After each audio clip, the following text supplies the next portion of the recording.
Hello, y'all, and welcome to Jackalope Tale, Music and Urban Legends. I'm your host, Charles Mooney. And I'm Lisa Umbarger. And also with us today is our production crew, Jenny, Jeannie, and on the board, the self-appointed fungineer, Sam. Hey, Sam. So, I was thinking of things that have kind of influenced us to do a podcast like this. Right. The Jackalope Tales podcast. And it brings back a memory because I think this was, we had the time where we learned about Jane's Addiction and what their approach was to what's real and what's not. But that also brought to mind back in our Toady days, there was a contest that we turned in an application for, and it was Best Unsigned Band. I think it was about 1989 that we may have done this. And we ended up getting accepted as one of the, I think it was 4 other bands. And we were going to Hollywood. Yeah, I remember. And before they came to film us and send us off to Hollywood, they sent us a questionnaire. Yep. And I remember we were practicing on our old used store at Space on Beach Street in Fort Worth. And we got that questionnaire, and it was all the crappy, just generic kind of questions of like, who are your influences? Where did your name come from? Who your baby daddy? Yeah, exactly. And we kind of finished practicing, and we went up to the Whataburger there on Beach Street. And we sat around, and we got to the question of, where did your name come from? And we were just like wanting to just BS the whole thing because we didn't care. We were young, just like, oh, this is so stupid. And we came up with the story where we were Star Trek fans. Trekkies. Huge Trekkies. Yes. And we came up with the details that we went to a Star Trek convention. Never happened. No, it didn't. But it was great for the story. And we were waiting in line to get William Shatner's autograph. And it was taking too long for us to get through the line. So we started cutting through and trying to get closer and closer. And William Shatner noticed, and he said, "What a bunch of toadies." I love that lie. And the power of that story, I realized when we ended up in Hollywood and they were filming us for like the little interviews before we'd go on stage and play. And it was John Wesley Harding. Yes. You remember him? I do. And he sat down with us, and his first question was, "So you got your name from William Shatner?" And we didn't know what the hell to think, so we just started playing along. And of course, your line was just spot on because he said, "So you got your name from William Shatner?" And you said, "Yes, we call him Bill." And I was like, oh my God, this is fucking amazing. And so that whole thing, they thought, you got your name from a Star Trek convention. So that made us feel like, yeah, this stuff can be really powerful. It is a jackalope tale. It is. And it was a powerful jackalope tale. And do you remember who one of the judges was at that contest? Who was it? Christine McVie. Oh, yes. The wonderful, amazing, talented Christine McVie. And I'm a huge, huge Fleetwood Mac fan. Yeah. And I remember I was really nervous to meet her, and I got really drunk after we played, and I wore a lampshade on my head when I met her. Well, at least you did it after the contest. Right. I waited till after we played. Yeah. No. Oh, that was fun. And I think there's even I've got a video of it on my YouTube channel. Not to plug anything, but You should plug away. Yeah, plug away. But talking about Jackalope Tales. Give me one. Well, there's one about the band Kiss. Everyone's favorite. Oh, my gosh. One of my favorites. They're the first clowns of rock. Oh, my God. I mean, I was born in 1968, so what? I was 9 when they were getting big in 1977. Oh, listen, they sucked me in with that makeup and those leather costumes. Right. I was pulled right in. And no wonder my parents were a little concerned. Kiss was on top of the world, so powerful, and just everyone was just amazed by them. So it wasn't as if the music were enough. Marvel Comics decided to do a special comic book of the band Kiss. Heck yeah. Exactly. So, according to the story, band members had their actual blood drawn to be mixed with the ink used to print the original run of comic books. That is so awesome. It really That's so rock and roll. I mean, can you imagine how they'd be nowadays about blood being in the ink and in a magazine that kids are holding? I don't think it'd go over well. Well, I don't know. There still seems to be a definite market for bands' bodily fluids. There is. We'll even have another one after this one. But in the comic book, Kiss faced off against Mephisto and Dr. Doom. So what did Mephisto look like? I have a vision in my head. I'm sure he was bald. I don't know. I just see a giant fist. He could have been Meat Fisto. I know. Yeah. That would be awesome. Right? So, and then, yes, Marvel wanted to include the blood in the ink as a promotional idea to boost the book's sales. So, during the 1977 concert stop, the band flew to New York to have their blood drawn. And they even had it documented by a cameraman with them donning their makeup and costumes. And then the blood that they put into vials was then poured into vats of ink, making it the first comic book ever to be printed in blood. I know. The first comic book that became a hazmat issue. Exactly. And you can actually find these comic books on eBay. Depending on the grade quality, okay, they go from as low as $200 up to $2,000. See, there still is a market for bodily fluid. I know. I have a question based on what you said. The thing that struck me was first ever comic printed in blood. How many more comics have been printed in blood? None that I'm aware of. We're planning on one. Yeah, exactly. But in even the comic book said on the cover, printed in real Kiss blood. Heck yeah. That's so rock and roll. It is. It's rock and roll. Just anytime blood is included, it's rock and roll. Why don't they do something else like that? Like maybe, well, this isn't a rock guy, but Jason Momoa, if he sold his sperm, do you know how much people would pay for that?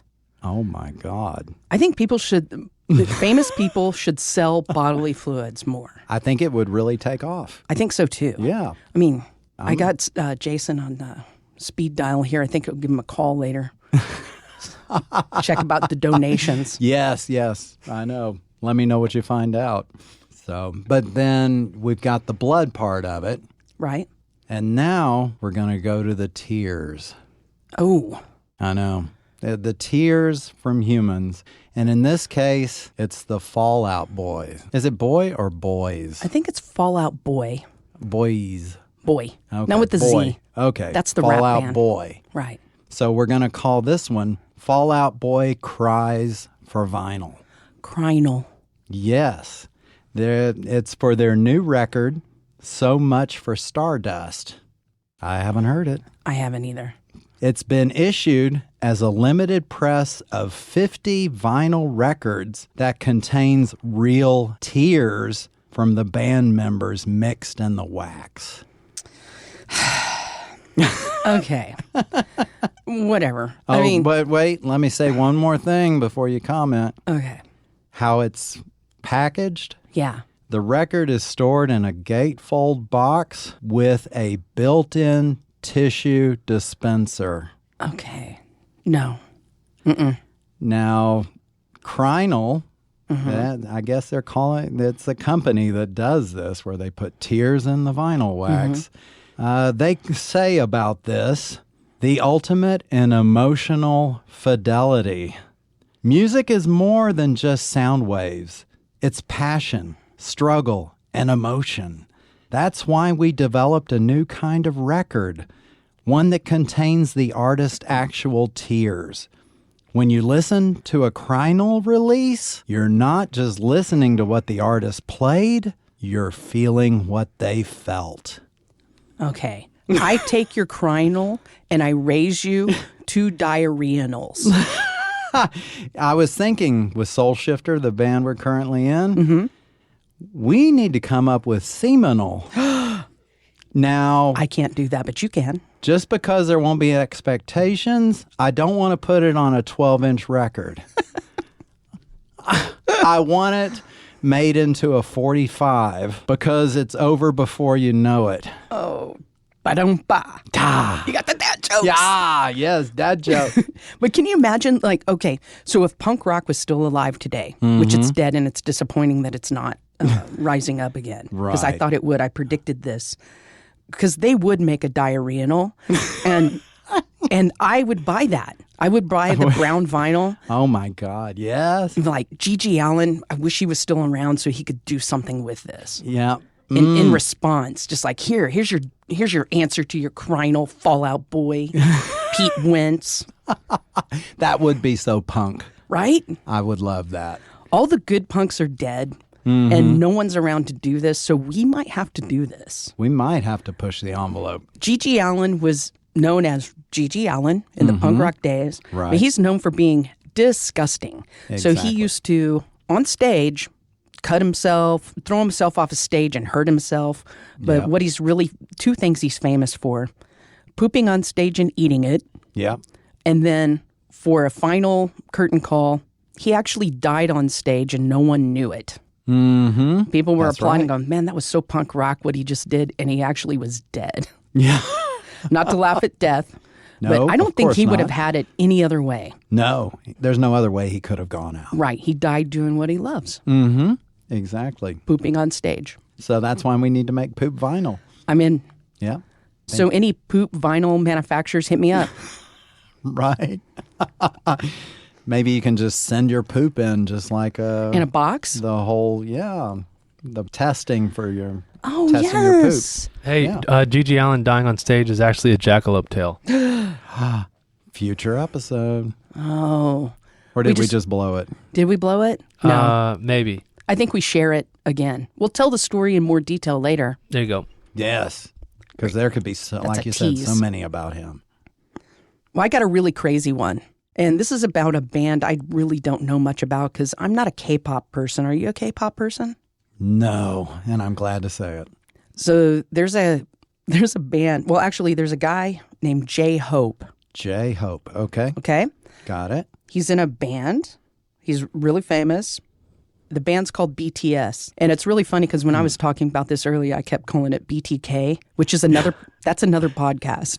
Shout out to My Favorite Murder. Amen to that. All right. So let me get into this story. I guess when you're in the biggest boy band in the world, you can kind of do whatever you want. You can have weird kinks or whatever. Mm-hmm. Right. So here's what he does. Listen to this. Jay, I'm just going to call him Jay because it's like we're on a J-Hope. first name. Okay. We're yeah. on a first name basis. So Right. Jay has an earwax collection. Oh. Here's the kicker. The earwax is little tiny sculptures of penises. What? Yes. And he keeps the little tiny earwax sculptures in a seven shelf curio cabinet. And it's temperature controlled and it's got a humidor in it to keep the earwax from, got to protect those sculptures. Well, I mean, yeah, wax can melt. So, and you don't want your wax sticks going limp. So my biggest question with this is, And this is Jay? this is the sweet little J-Hope. Have you seen him? He's cute. I did look him up. They're just cute little, well, I guess they're men now, but they have these cute little pixiest faces and they're just Yeah. cute. Yeah. And then now when I look at them, all I can see is these little tiny brown earwax penises. Oh, my. It's just, there's an unsavoriness about it. And so my biggest question is he the only donor of the earwax? Or That's what do, I'm starting to like wonder. fan? Does he have something with some ear doctors where Right. what they donated? clean out? Yeah. And who sculpts them? Is this like a hobby? I know. And you got to have a lot of wax Right. to make one sculpture. Or like mixed ear wax, and that's even worse. Oh. And then if it has some ear hair in it. Ugh. Yeah. Yeah. I did not see a picture of it. I read this on the internet, and it was in a Korean, like, teen beat type thing. Oh, my God. So some things might be lost in a translation. fanzine, they're talking about earwax dicks. Oh, my God. That's great. Just like our teen magazines. Welcome of to the Teen old Beat. days. Look at the little tiny penises. Yeah, and he's a Taurus. And he enjoys walks down cool lanes. Oh, and you know what? You're in his inner circle if he shows you his earwax dicks. Hey, Sam, do you collect anything in a curio cabinet? I don't have any earwax penises. Well, anything you collect. Sam collects the souls of his enemies. Tons of those. Well, surprise for you. On the way into the studio now is some earwax that we've collected for you. And you can sculpt it into whatever you want. So when you hear the knock at the door, you need to answer it. New hobby starts now. I wonder after you hold them, do you want to smell your fingers? I know. And then actually you could probably like go to Hobby Lobby and find the earwax collection thing where you can do like special sculptures with earwax. I wonder if we can find little tiny horns to put on them and make little jackalopes. Candles. The Hobby Lobby earwax candle is for holidays. Okay, so let's do a quick rundown Yes. through these jackalope or not jackalope tales. So The Kiss Blood. there was documented evidence of it by a cameraman. Well, it's on print too. And it's on the cover of the Marvel comic book. So that is definitely a true one. And then we have Fall Out Boy's Cries for Vinyl. That one, I saw the website where they were even selling the record. That's for real. I know. That's sad. Yeah, it is. 50 of them. That's a lot of tears. I wonder, did you check into how much they're selling for now? Didn't they only see get on 50? eBay. They were retail for 100. Oh, I know. Not that much. no one wants their tears. No. Okay, and J-Hope. Oh, So you said you kind of I saw don't speculation know. about Yeah, it. so I don't know about this one. I hope it's true. I hope it's true too. Yeah. But right now, until we can get it totally, Yeah, we can't really say yes or no, so it's going to have to be a jackalope. we got a tale. jackalope tail. So Yeah. we got 2 for reals, 1 jackalope tail. Yep. That's a pretty exactly. good haul this week. Musician's Last Supper. Now it's time for the Lone Star Salute. Woo! This is where we read reviews of concerts, albums, anything to do with music. And in order to be read at this moment, it has to be a 1-star. I'm sure there are a few 1-stars on this band. Nickelback. I love them. Do you? No, They're Canadian. I love Canada. Oh, exactly. But it's about their album, Feed the Machine. And the reviewer's name is Ben Tang. That's made up. Well, I don't know. Do you like Tang? I love Remember it. Tang? I have never tasted it.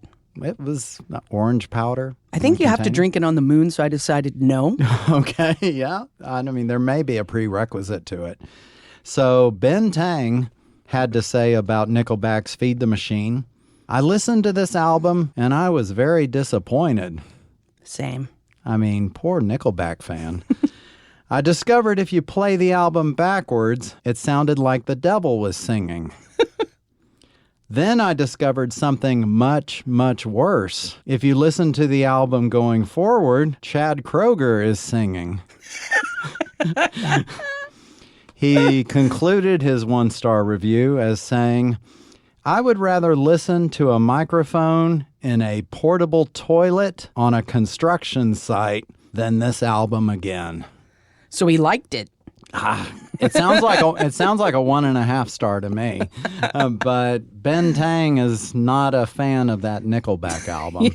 So I love it. I know it was insightful. I mean, Not that I'd ever even wanted to buy it, but now I really don't want to buy it. Right. So, yeah. So listen to our Spotify list because it'll be on it. Yes, that's It's perfect. genius. Yep. So I have a review that's a personal review because you mentioned Kiss. I did. Kiss. So July 13th, 1996, Kiss was on tour, and it was the first tour back for Ace and Peter Criss. Whoa. Because they had been touring without them. And it was no longer just the clean faces. They put the makeup back on, the costumes. Yes. Did you go to that tour? Oh, no, I didn't. Couldn't find a ticket. So we were playing across town with the Chili Peppers, we being the Toadies. Mm-hmm. And we've opened, so we had enough time to go catch Kiss. Wow. So we drove over, caught Kiss, and I can't remember what it was. It was in St. Paul. I can't remember what the venue was. Mm-hmm. It was sold out. It was crazy. Kids in face paint. It was nuts. And we missed the opening band, which was the Melvins. What? Yeah, the Melvins opened up. Oh, my God. Now And, that would have been good. Yeah, that was so kick-ass, but I didn't get to see them. So we got there just in time for the first song, and they sounded great. They sounded great. That's not the one-star part. The one-star part is we were witnessing, and this is not fat-shaming, Fat Kiss. So they were out of shape and a little pudgy. And I can say this because as a person who deals with pudgy on a daily basis, I can say this. But Gene was wearing, you know how he wears the chains across his chest? Right. That little vest bondage thing? Yes. His man boobs were spilling out over. And it was weird. Oh. And so we were just kind of looking at him going, yeah, I wish they'd worn something else. Right. That was not the one-star part either, though. Oh, no. The one-star part, well, let's get to it. So Gene on God of Thunder, he had a cherry picker, raise him up off the stage into the rafters. And in the rafters, there was a little stage, a little platform up there. Okay. And he was going to go up on that little platform. In the cherry picker. In the cherry picker and just step up there and sing God of Thunder. Oh, right? What a moment. Which would have been so awesome. Oh, my God. When he spits blood. Yes. Yes. And breathe fire, whatever. Yep. So gets up, and the cherry picker doesn't quite get him up to where he needs to go. And so with his big, giant, like 10-inch demon boot. demon boot, he's trying to get it up on the platform. Uh-huh. It's not quite making it. He doesn't have the core strength to get up there. So one of the crew had to scale the cherry picker on the side of it, climbed up, and gave him a little nudge with his butt and pushed him up on the platform. And he got up there and he sang God of Thunder. And I was laughing so hard by this time that there were I was like bent over, tears were shooting out of my eyes. And I had my hands on my knees. I was laughing really hard, and a couple Kiss fans were going to kick my butt because I was laughing so hard. Like, we're making fun of Gene. And That's just sacrilege to make fun of Gene. Exactly. But that wasn't the one star either. Oh, because that was awesome. What? The one star was I missed the Melvins. Oh, I get it. Yeah. That's my Lone Star salute. That's a good one. I mean, Gene and a cherry picker. I'm telling you, that's the sign of age. Oh man, I forgot one other thing. So they were still getting back in shape and stuff, and Peter Criss, they were like, now for a drum solo from Peter Criss. Welcome back, Peter. And he did boom, boom, boom, boom. And he did that 3 times, and that was his drum solo. Oh, boom, my God. Boom, boom. And again, I laughed so hard, I almost got my ass kicked. That was awesome. Because you were just belittling the entire Kiss band. Right. Oh, my God. What a reunion show. I know, it was awesome. Kiss really was great that night. Oh, my God. That does sound like a 1-star. Well, the 1-star being the Melvins missed. Right. Exactly. Yeah. Oh, man. What a moment for you. Totally. I'm glad you got out early of your show to go to that one. Yep. Oh. So everybody, we'd like to thank you for listening. And please check out Jackalope Tales on all the socials. Subscribe, rate, and leave us a review on Apple Podcasts and anywhere else you get your podcasts. And join us next time as we question, is it real or is it a jackalope tale?